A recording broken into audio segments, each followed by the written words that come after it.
혹시 그런 경험 있으세요?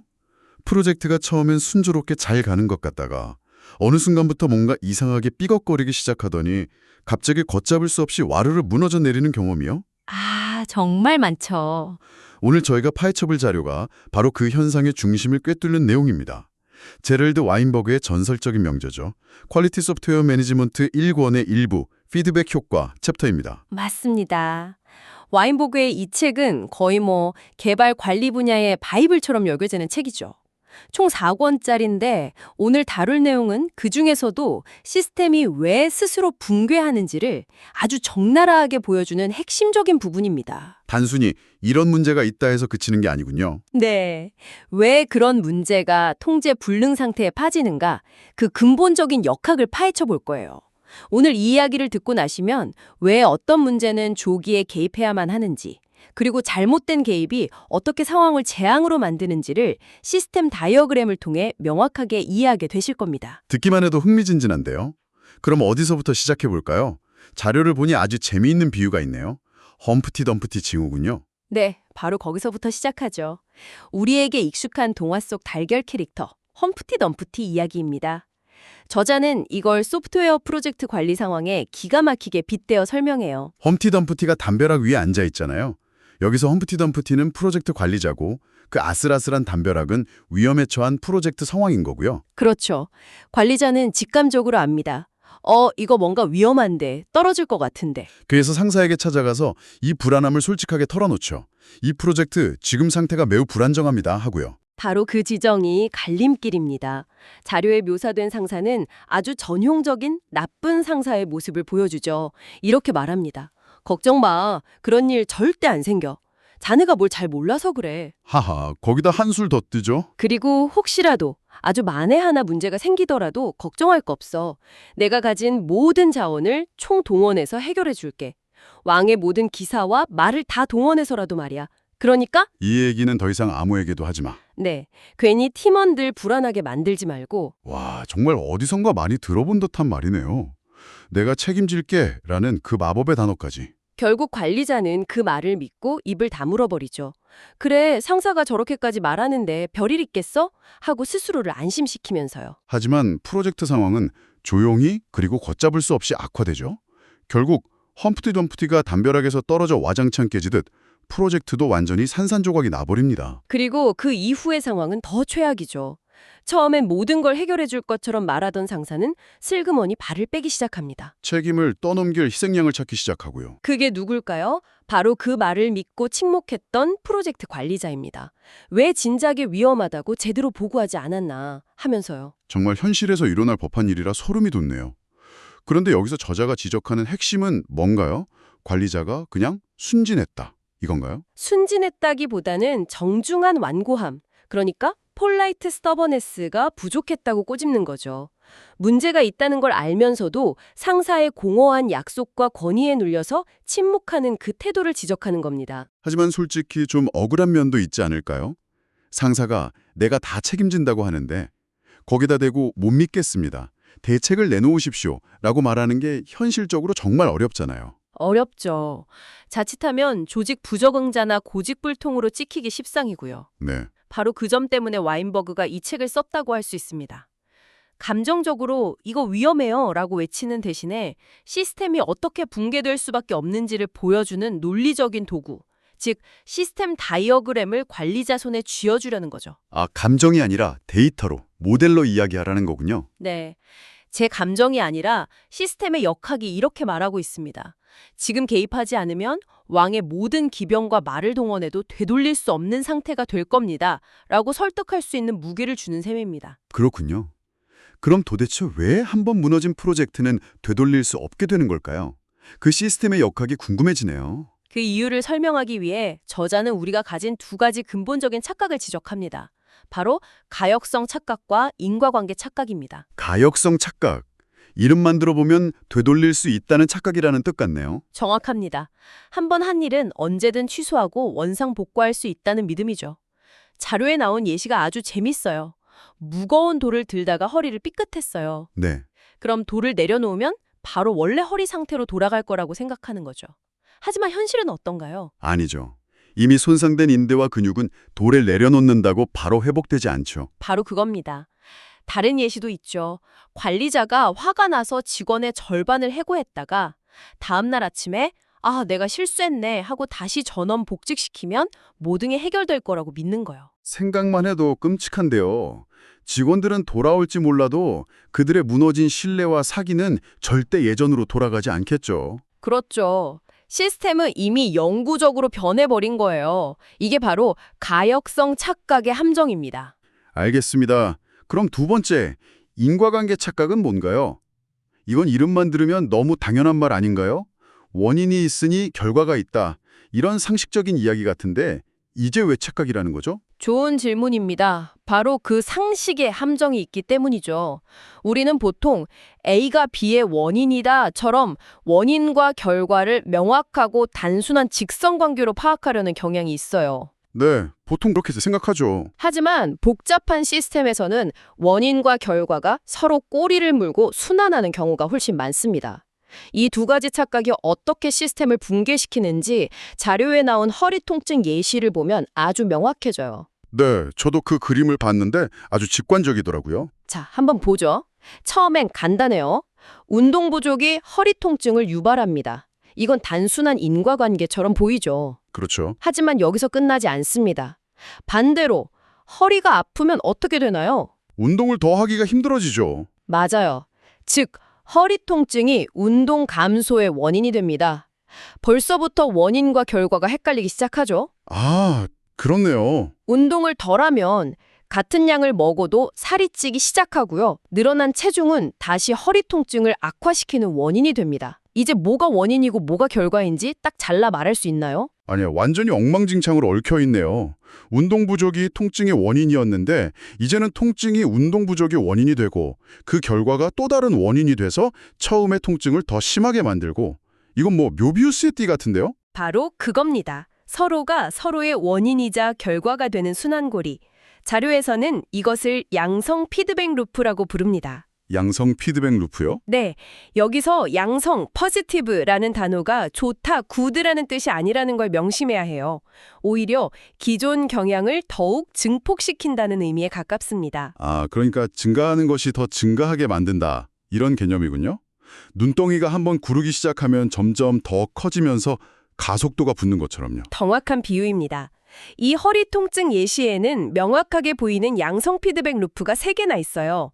첫째, 허리 통증, 운동 감소, 허리 통증 악화로 이어지는 루프. 네.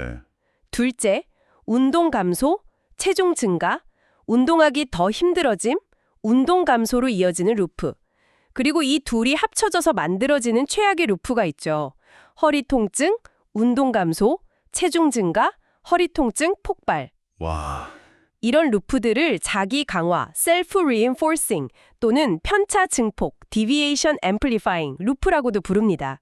말 그대로 통증이 통증을 낳고 체중이 체중을 불리는 악순환의 고리가 완성되는 거죠. 자료에 있는 그래프를 보니까 이게 시각적으로 확 와닿네요. 두 가지 모델을 비교하는데 하나는 그냥 비선형 모델이고 다른 하나는 양성 피드백 모델이잖아요. 네, 그림 6-3이죠. 네. 처음에는 비선형 모델 곡선이 더 가팔라서 저게 더 위험한 거 아닌가 싶은데 어느 임계점을 지나니까 양성 피드백 모델의 곡선이 거의 수직으로 미친 듯이 치솟아 버리네요. 그 그래프가 바로 이 챕터의 핵심입니다. 괜찮아 보이다가 갑자기 무너지는 현상을 정확히 보여주죠. 그 수직으로 치솟는 지점이 바로 비가역점, 즉 험티덤티가 담벼락에서 떨어지는 순간입니다. 아, 되돌릴 수 없는 지점이군요. 네, 시스템이 그 임계점을 넘어버리면 완전히 망가져서 이전의 모델이나 규칙이 더 이상 적용되지 않는 새로운 상태가 되는 거예요. 허리 통증 예시로 돌아가면 결국 허리 디스크가 터져서 수술을 받아야 하는 상황에 이르는 거죠. 수술로 통증은 줄일 수 있을지 몰라도 수술 전에 건강했던 허리 상태로 완벽하게 돌아갈 수는 없는 것처럼요. 지금까지 허리 통증 얘기를 계속했는데 이제 드디어 그 유명한 브룩스의 법칙이 등장하면서 모든 게 소프트웨어 프로젝트 이야기로 연결되네요. 네, 드디어 소프트웨어 관리의 영역으로 들어왔습니다. 많은 분들이 아시는 지체되는 소프트웨어 프로젝트에 인력을 추가로 투입하면 더 늦어진다. 이게 바로 브룩스의 법칙이죠. 이건 그 자체로도 충분히 골치 아픈 비선형 문제고요. 맞아요. 10명이 10개월 걸리는 일을 20명 투입하면 5개월 만에 끝낼 것 같지만 실제로는 교육 비용, 의사소통 비용 때문에 오히려 12개월이 걸리기도 하니까요. 근데 와인버그는 여기서 한 걸음 더 나아가는 거군요. 그렇죠.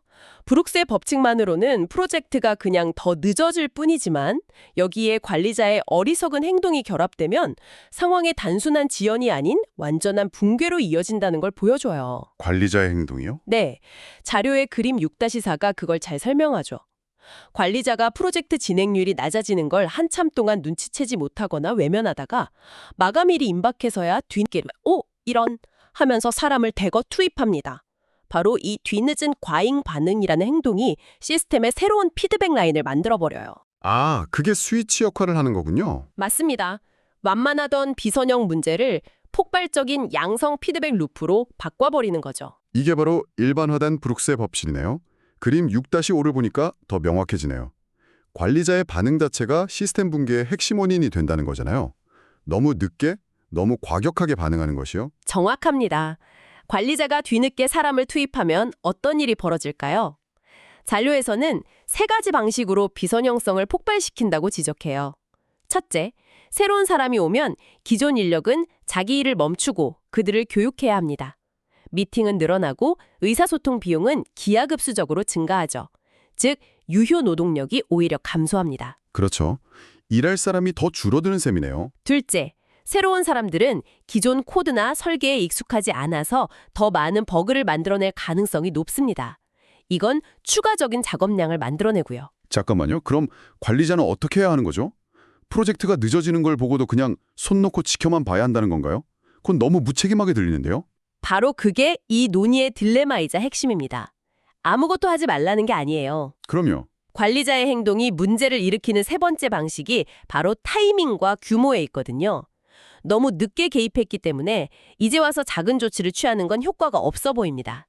그래서 어쩔 수 없이 사람을 10명 더 투입한다거나 야근을 의무화한다 같은 아주 큰 조치를 취하게 되죠. 네. 그런데 이 큰 조치 자체가 예측 불가능한 부작용, 즉 또 다른 비선형 효과를 낳아서 시스템을 더 불안정하게 만듭니다. 그래서 저자가 그토록 목 놓아 외치는 해결책이 바로 일찍 그리고 작게 행동하라. Act early, act small 인 겁니다. 아, 문제가 작을 때 미세한 조정을 통해 개입하라. 바로 그거죠. 여기서 또 다른 질문이 생기네요. 온 세상에 이렇게 폭주하는 양성 피드백으로 가독하다면 왜 세상 모든 것이 항상 붕괴하고 폭발하지는 않는 걸까요? 우리 몸도 그렇고 사회 시스템도 어느 정도는 안정성을 유지하잖아요. 아주 좋은 지적입니다. 세상이 아직 망하지 않은 이유는 우리 주변에 음성 피드백 루프라는 아주 강력한 안정화 장치가 있기 때문입니다. 음성 피드백 루프요? 네, 이건 양성 피드백과는 정반대로 편차 감소 과정이에요. 시스템이 목표에서 벗어나려고 할 때 그걸 다시 목표 지점으로 되돌리려는 힘이죠. 아, 마치 자동 온도 조절 장치처럼요. 방이 너무 더워지면 에어컨이 켜져서 온도를 낮추고 너무 추워지면 히터가 켜져서 온도를 높이는 것처럼요. 완벽한 예시입니다. 다시 허리 통증 예시로 돌아가 보죠. 그림 6-6에서는 식사량이라는 새로운 변수를 추가합니다. 양성 피드백만 있을 땐 체중이 무한정 늘어날 것처럼 보였죠. 네, 그랬죠. 하지만 현실에서는 허리가 너무 아프면 어떨까요? 입맛도 없고 소화도 잘 안 돼서 식사량이 줄어들 수 있습니다. 아, 그럴 수 있겠네요. 식사량이 줄으면 체중이 감소하고 이는 결국 허리 통증을 완화하는 효과를 낼 수 있죠. 즉, 허리 통증 증가가 결국 식사량 감소를 통해 허리 통증 감소로 이어지는 안정화 루프, 즉 음성 피드백이 생긴 겁니다. 그렇군요.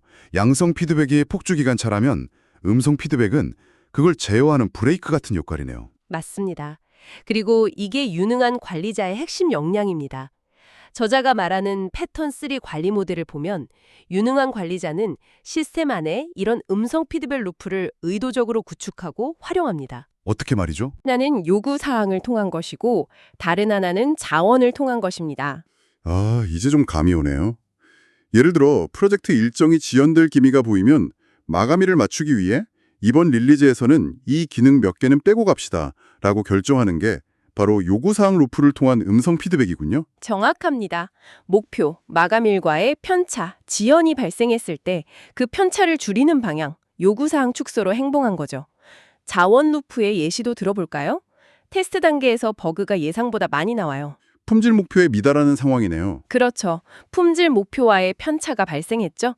이때 코드 품질을 높이기 위해 이번 주는 신기능 개발을 멈추고 기술 리뷰와 리팩토링의 시간을 더 투입합시다 라고 결정하는 것이 자원 루프를 통한 음성 피드백입니다. 결국 유능한 관리자는 문제가 생겼을 때 영웅처럼 나타나서 큰 결정을 내리는 사람이 아니라 시스템이 스스로 안정을 찾을 수 있도록 이런 피드백 루프를 미리 설계하고 작은 편차가 감지될 때마다 미세하게 조율하는 사람이군요. 바로 그겁니다.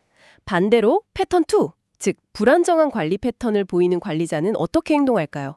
일정 지연이라는 편차가 발생했을 때 요구사항을 줄이는 대신 무작정 사람을 더 투입하죠. 원래는 시스템을 안정시켜야 할 관리자의 개입이 오히려 양성 피드백의 스위치를 켜서 시스템을 붕괴시키는 촉매제가 되어버리는 겁니다. 이것이 바로 유능한 관리자와 어리석은 관리자를 가르는 결정적인 차이입니다. 오늘 이야기를 정리해보니 결국 핵심은 문제가 작을 때 해결하라 라는 단순한 진리를 시스템 역학으로 증명한 셈이네요. 시스템은 한번 폭주하기 시작하면 관리자의 영호적인 노력조차 오히려 불쏘시개가 될 뿐이라는 무서운 경고 같습니다. 그렇죠. 일찍 작게 행동하라는 조언이 프로젝트 관리뿐만 아니라 건강관리나 인간관계 같은 우리 삶의 다른 영역에도 그대로 적용될 수 있는 강력한 원칙이라는 생각이 듭니다. 맞습니다. 마지막으로 생각해 볼 만한 질문을 하나 던져드리고 싶어요. 자료의 마지막 부분에서 저자는 흥미로운 반전을 제시합니다. 안정성이 항상 바람직한 것만은 아니라고요. 안정성이요? 안 좋은 안정성도 있나요? 네. 때로는 현재의 비효율적이고 정체된 안정 상태에서 벗어나 더 나은 새로운 패턴으로 조직을 변화시켜야 할 때도 있죠. 안정성을 깨뜨려야 할 때도 있다는 말씀이시군요. 네. 그러려면 기존의 안정성을 유지하려는 강력한 음성 피드백 루프를 의도적으로 깨뜨리고 새로운 패턴으로 빠르게 전환하도록 폭주 현상을 만들어야 할 수도 있습니다. 의도적으로요? 네, 의도적으로 양성 피드백 루프를 설계해야 한다는 거죠. 예를 들어 조직에 새로운 기술이나 방법론을 도입하려고 할 때를 생각해 보세요. 처음에는 저항이 심하겠죠. 하지만 소수의 성공 사례를 만들고 그 성공을 적극적으로 알려서 다른 팀의 참여를 유도하고 그 참여가 또 다른 성공을 낳게 하는 선순환을 만든다면 어떨까요? 그게 바로 통제된 폭주군요. 맞습니다. 당신의 조직이나 프로젝트가 더 나은 방향으로 나아가기 위해 의도적으로 만들어야 할 긍정적인 눈덩이 효과는 무엇일지 한번 생각해 보시면 어떨까요?